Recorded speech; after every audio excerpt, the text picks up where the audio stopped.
That's right, I installed the camera to keep an eye on our increasing in value land area. Ah, well, it's Craig, the playground maker. He is looking to make some toy tractors and trailers for the local parks and so forth. He's going to do all of the labour, we'll source and provide all the materials. Seems like we could get our hands on a planter, and all we'd need to do for it is a ploughing contract for old Ben. He sent a picture of how the toy tractor is coming along.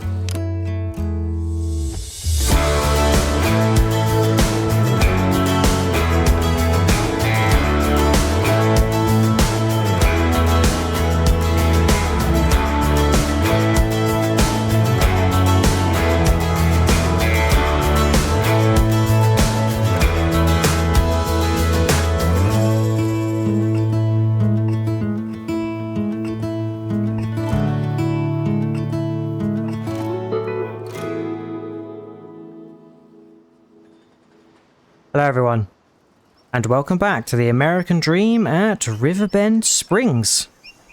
It's now a sunny spring in March time, and I'm very pleased that we seem to have left winter behind us. And good news, the farmhouse build is carrying on really strong. It looks like we have a second story, a roof structure and some beams, and yeah, I think we'll be starting to lay some tiles and so forth on the roof. It is really nicely coming together now. Oh, looks like I've got a text message. Ah, it's Craig. Aha, he sent me an updated picture of the playground tractor that he has been building. And wow, that looks like it's coming along really nicely. Excellent. Well, maybe we'll stop in on him later.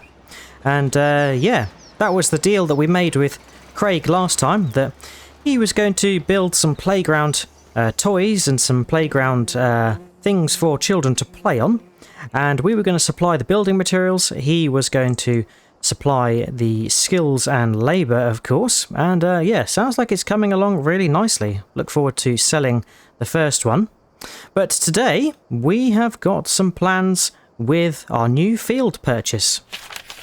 That's right, thanks to some of our wood goods that we sold, we managed to make quite a good portion of money. Plus we obviously made some good money from contracts for Walter, and we were able to buy field 44 from Walter, so we now own this. It has grass in it, and we talked about putting cotton in there, as we could use cotton once it's harvested to make rope, which Craig desperately needs for his playground project. So I think what we're going to do is get this mowed up today, but sort of clear the grass and make use of the grass, I'm going to need a baler. And to get our hands on a baler, I might need to go and ask David if we can borrow his John Deere baler, which we have used before. Maybe being a bit presumptuous, going there in the John Deere tractor. I'm hoping David is going to oblige and let us borrow the John Deere baler, and yeah, once we have borrowed that, we can get on with mowing, because yeah, if we can't borrow a baler, I don't think there's much point in us mowing that grass field. Just make sure there's no traffic coming. So yeah, let's head on over to David's. We can ask him if we can borrow the baler. Might offer him some money this time, as he's been very generous to us in the past. We can just pull into David's. Looks like he is here this morning. Excellent. Hey David, how are you keeping?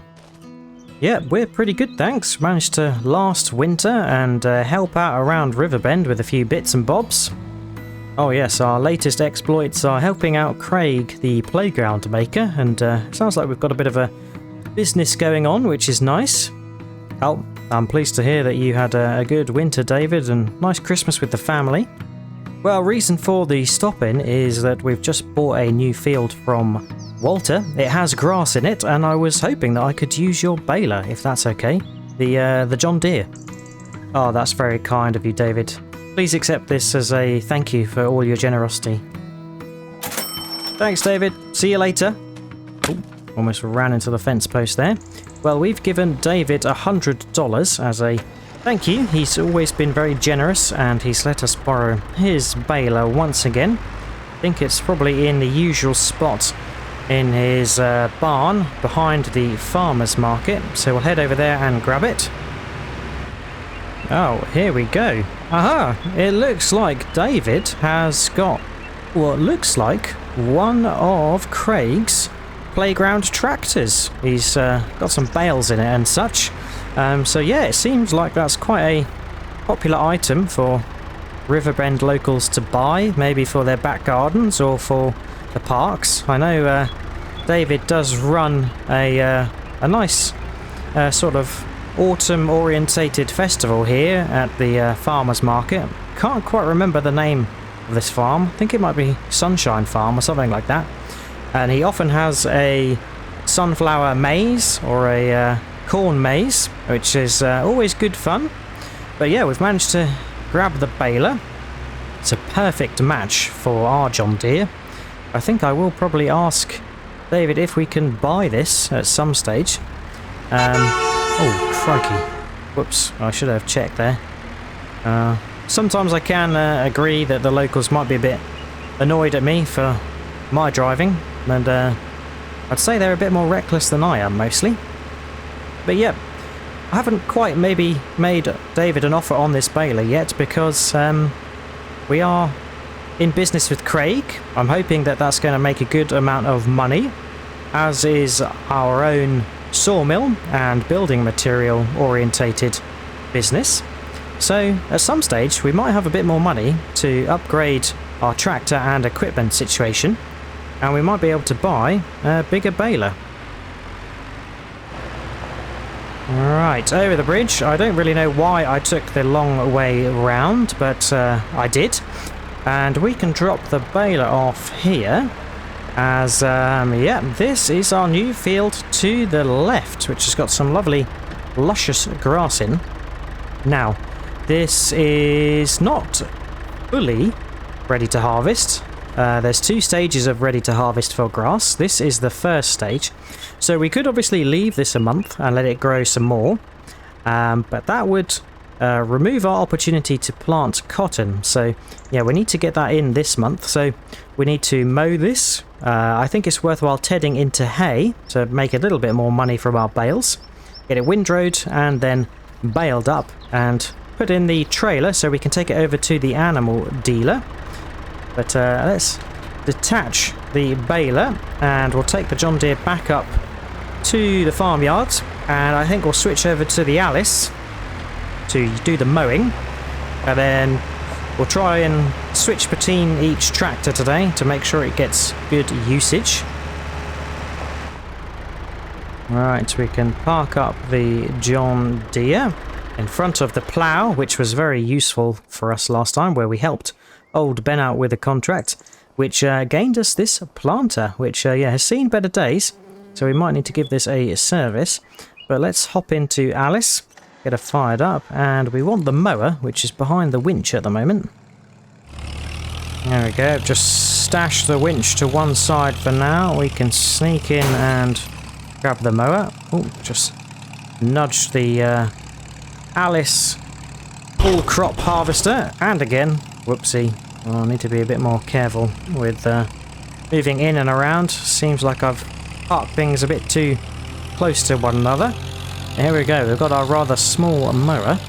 So we can head on down and get our new field 44 nicely mown up.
Spinning down, and that is the field all nicely cut up.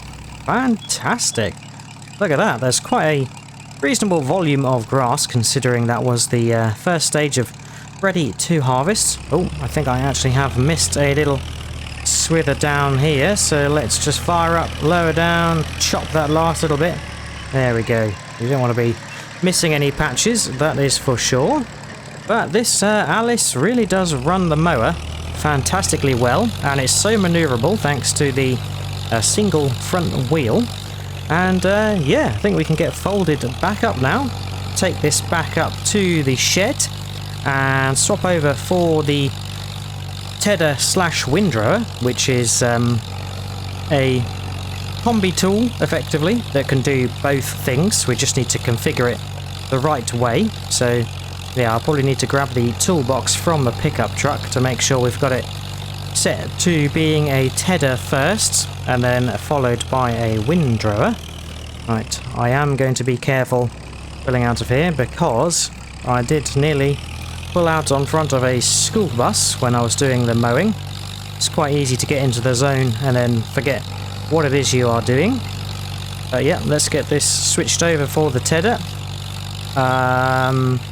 Should we hop into the John Deere for the next job? I think we probably should, because the tedder I think is a nice green colour which matches the John Deere nicely.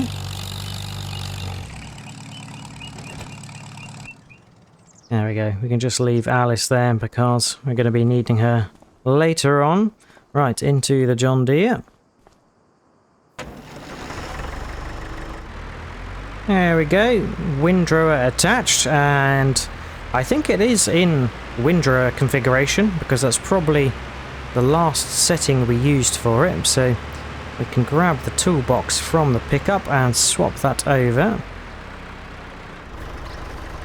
There we go, let's check this out then. Right, that has been set into tedder mode, so we can reattach, raise it up, and head on back to field 44 to get that all churned up to dry nicely to make hay.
Tedder is wobbling away there, and I think that is the field all tedded. It is actually a lot harder to see where you have and haven't tedded than I thought it was going to be, and I think that's maybe because the time of year it's still spring, so the grass is a lot lighter. Normally the mown grass is quite a bit darker, so when it gets turned and switched to hay, it does tend to be quite a bit lighter. So yeah, it's made it a little bit harder to see, but I did cover a couple of areas twice where I thought maybe I'd missed. So yeah, we should be all good now. And it's time to get the tedder switched into windrower mode. And I don't think I'm looking forward to this job because I remember this windrower being quite difficult to work. Obviously it's a small windrower, so you only cover a small space at a time, but you really have to sort of work the rows to get them nicely stacked up into a swath. Right, let's lower this down and attach it so we can get it into windrower mode. There we go, that is windrowed now. There we go. We're going to reattach and raise it up.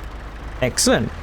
Right, it's a bit of rinse and repeat for this one, covering the same ground yet again, but hopefully this time making some nice smooth swaths for our baler to pick up. Approaching midday now, so I think we're making some good time, but we've still got a lot to do. We've got to windrow, then we've got to bale using the baler that David kindly lent us, and then we will have to collect up the bales, probably get them loaded on the trailer, but I might not have the time to take them over to the animal dealer.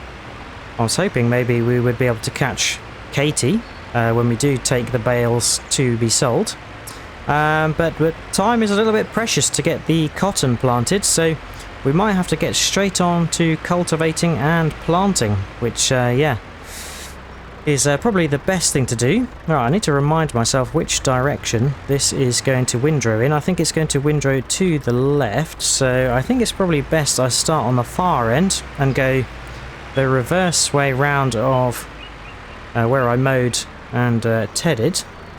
I think it's going to, yeah, drag the hay into the left. So yeah, I think we've got our direction set now. So time to get windrowing. Hopefully we can make some nice neat swaths. I might just stick to rows actually rather than any headlands, because yeah, that means we'll be driving over less grass and hay. Right, that seems to be going quite well so far. Hopefully won't take us too long.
There we go, raised up, and we have got some lovely luscious lines.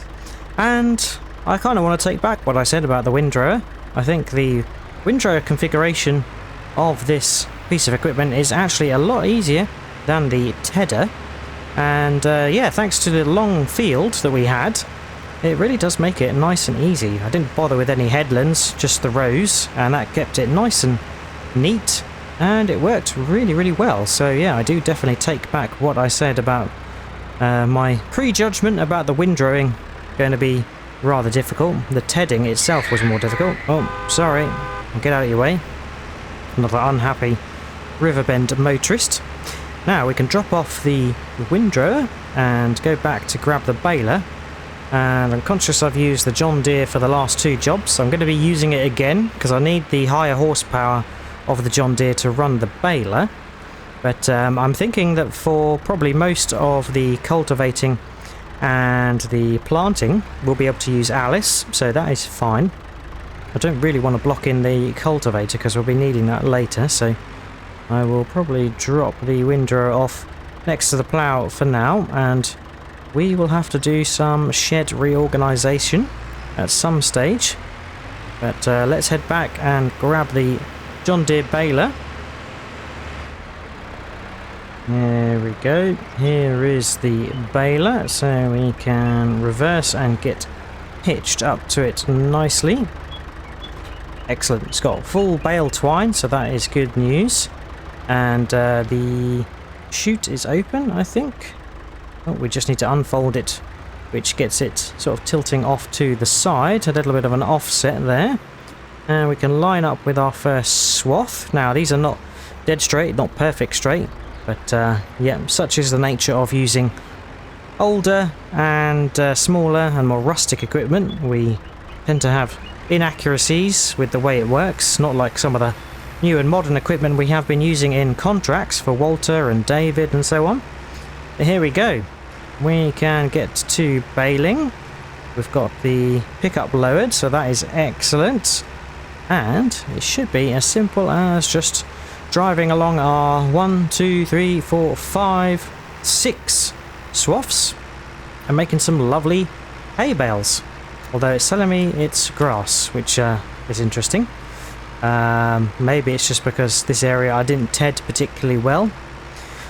But nonetheless, we will do what we can do.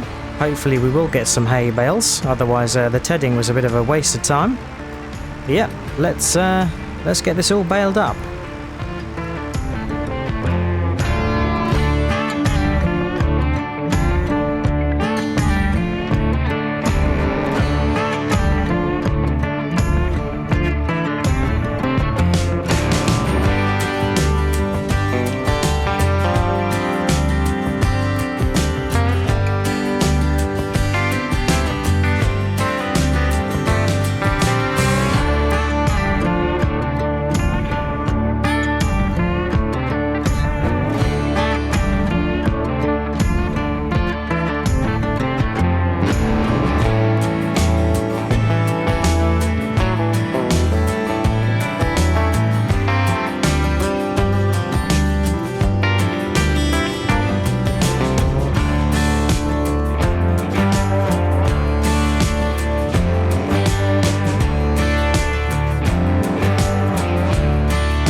Right, folded back up the baler. We have finished. And some interesting news is that all of these bales are grass bales. I was expecting potentially some of them to be hay, but no, they are all grass, which means that our tedding was a absolute failure. I don't know whether we needed to ted twice, or because it is only very early spring, that unfortunately it means our grass was not able to dry enough even after tedding, so it's just stayed as grass.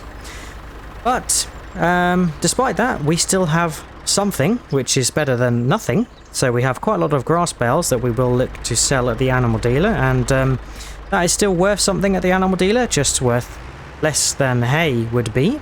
But yeah, like I say, something is better than nothing, and if we were to not really make use of the grass at all, we wouldn't be able to make a small amount of money from the grass bales at the animal dealer, and the animal dealer is always after some grass, and yeah, we can do our bit to support the animal dealer, and they'll give us fair price for the bales. But we can take this back to David now and get it dropped off. Back the baler into the shed and drop it off there. Fantastic. Thanks, David. Yeah, baler is back in the shed. Much appreciated. Yeah, we'll see you soon. Take it easy. Right, we can put the John Deere back in the shed, and we'll be needing the pickup and the trailer to get all of those bales out of the way. There we go. Oh, it looks like the construction has stopped. What do we need next? Oh, just 46 litres of cement bags. Okay, I'll have to see if we've got any tucked away. There we go, I had a couple of cement bags left over, so we can hop back in the pickup and grab the bales, which is probably going to take me a fair amount of time. Right, here we go, some bale collecting torture. Hopefully we can make it quite quick.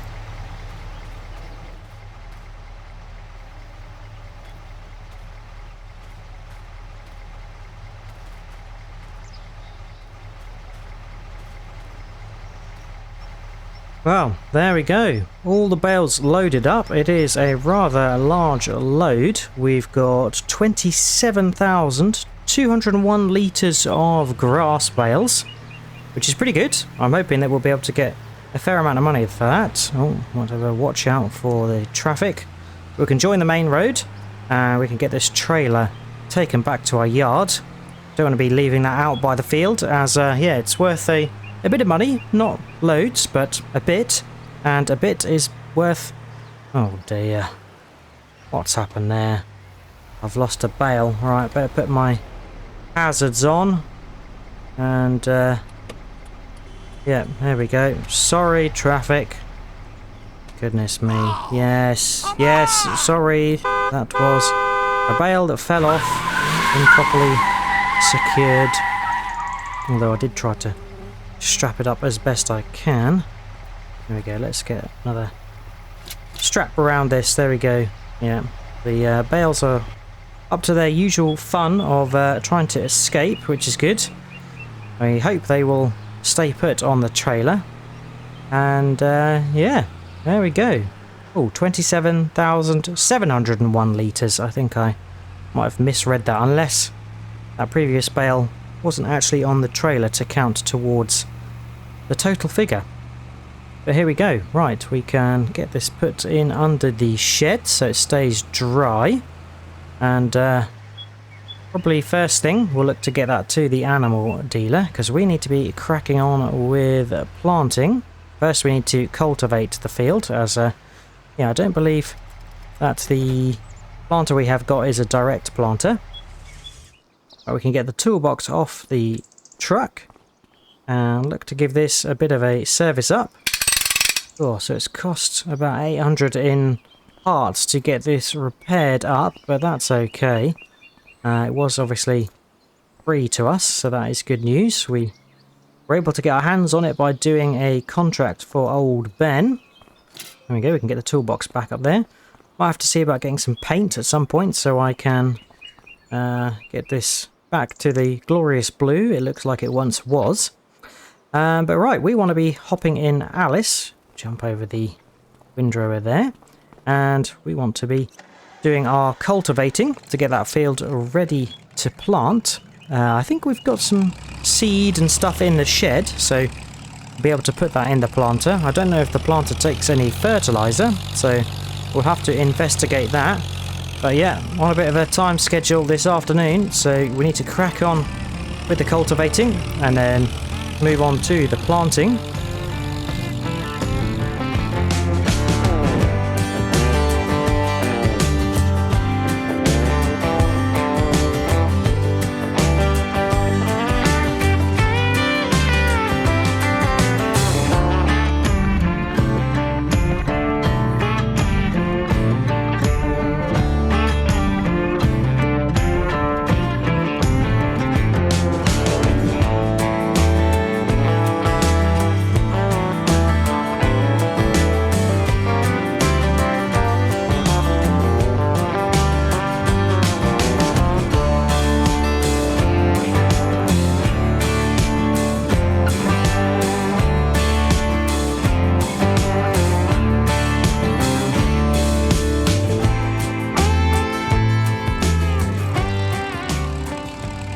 Smooth sailing.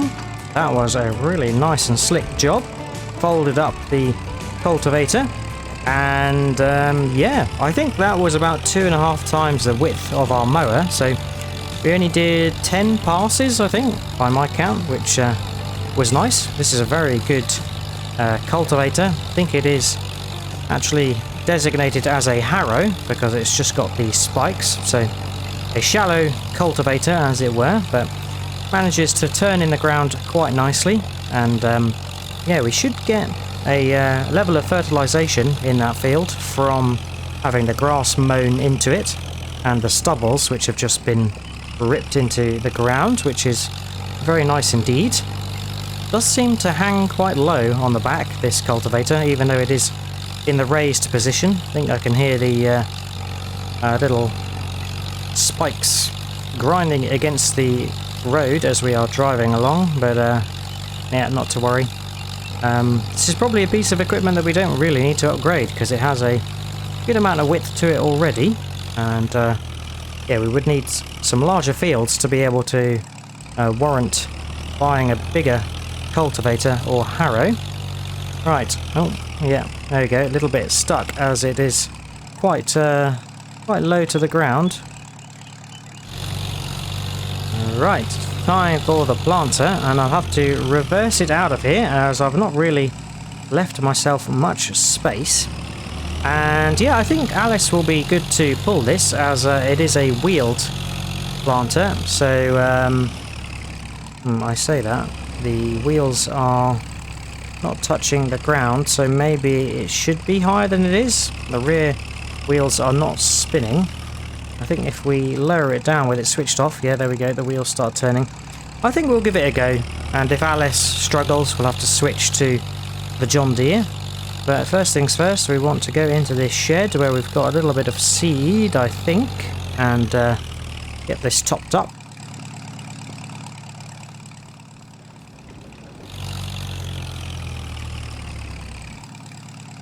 Selected, and yeah, we filled up with the remaining seed that we had. It's 412 litres. I'm hoping that's going to be enough, otherwise we'll have to make a dash to the store.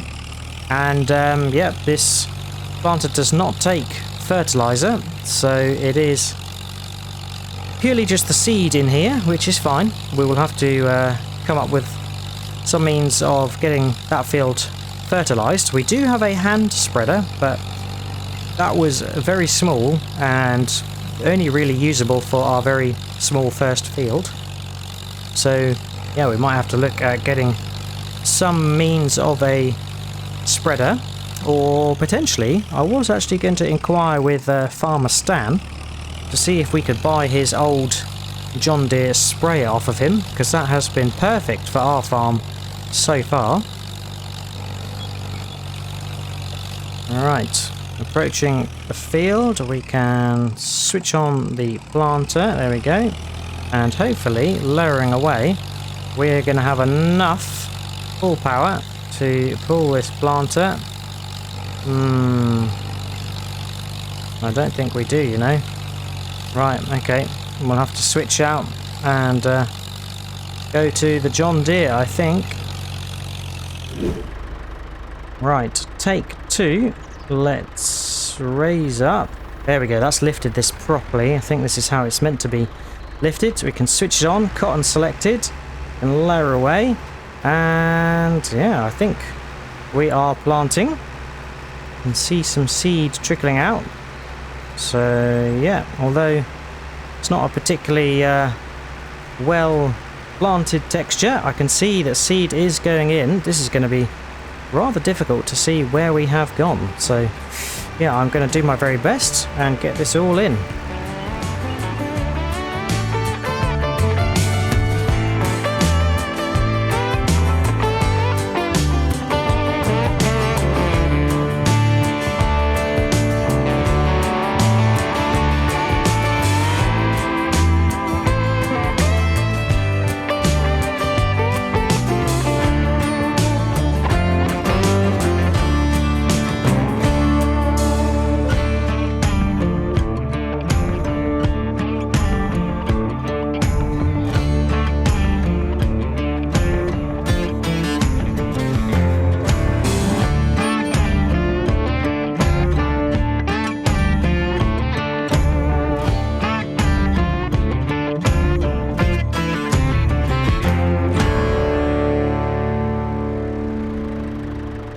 Lifting up, and wowee, that was a very smooth job as well.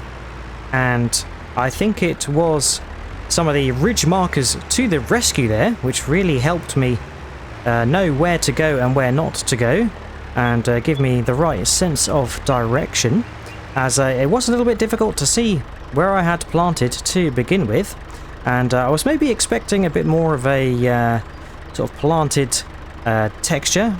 But because I guess we were planting into stubble, and also we've got a fairly basic planter, it didn't look too dissimilar to how we had cultivated. But we can take a look and see how good our coverage is. Wow, looking at field 44, we have covered it very nicely in cotton seed, and I'm very much looking forward to that starting to grow. We've drilled it in March, which is the second month that it can be drilled, so I'm expecting this to be harvestable in the month of November. So quite a long wait, but yeah, look forward to the cotton we're going to get from that, and we're going to commit that to making rope for Craig, the playground maker.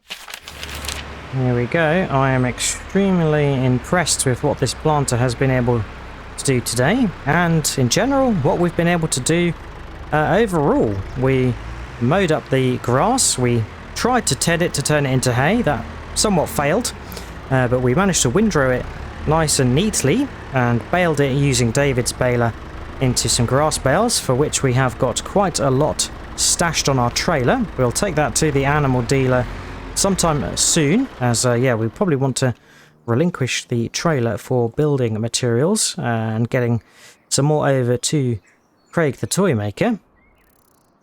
And then we were able to cultivate up field 44 quite nicely and plant our cottonseed, which is fantastic. Oh, the sawmill has stopped because there's no wood left, so we will have to repopulate that with wood. We've got a good stash left over. And oh, it looks like we need some planks long for our farmhouse build. I am going to have to clear the trailer of the bales in order to load up the planks. So yeah, we'll have to do that first thing next time.